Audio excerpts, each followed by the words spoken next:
നമസ്കാരം. കെണിയിൽ അകപ്പെട്ട ചിന്തകളുമായി ഞാൻ ഷാജി ജോൺ. തലമുറകളിലൂടെയുള്ള ജീനുകളുടെ യാത്രയാണ് ജീവൻ.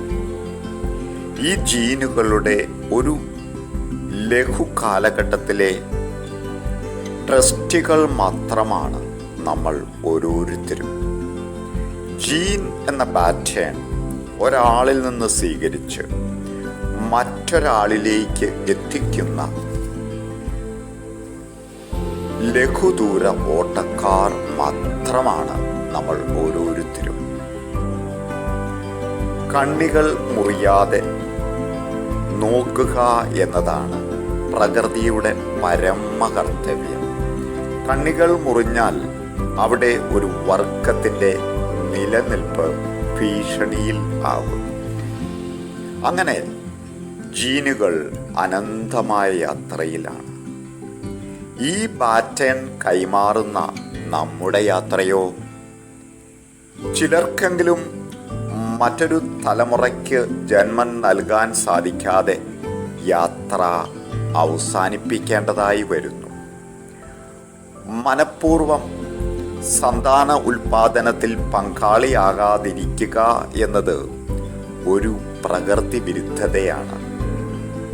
അത് സന്യാസമാണെങ്കിലും ഏറ്റവും പ്രധാനമായ ജീവന്റെ മഹത്തരമായ യാത്രയിലെ ഒരു കണ്ണിയാകുവാനുള്ള അവസരം നഷ്ടപ്പെടുത്തുന്നു. ഒരുപക്ഷെ ഒരു പരിണാമത്തിൻ്റെ ഭാഗമാകുവാനുള്ള ഒരു അവസരം നഷ്ടപ്പെടുത്തുന്നു. യാത്ര ചെയ്യുവാൻ പറ്റുന്ന അത്രയും ദൂരം യാത്ര ചെയ്യുക. ലക്ഷക്കണക്കിന് വർഷങ്ങൾക്ക് മുൻപ് പ്രപഞ്ചമുണ്ടായതു മുതൽ നക്ഷത്രങ്ങളിൽ നിന്ന് പുറപ്പെടുന്ന പ്രകാശകിരണങ്ങൾ യാത്ര തുടർന്നുകൊണ്ടേയിരിക്കുന്നു. ഈ അനന്തമായ പ്രപഞ്ചത്തിലൂടെ പ്രകാശകിരണങ്ങളുടെ സ്രോതസ്സായ നക്ഷത്രങ്ങൾ നശിക്കുന്നതുവരെ ഈ കിരണങ്ങൾ യാത്രയിലാണ്.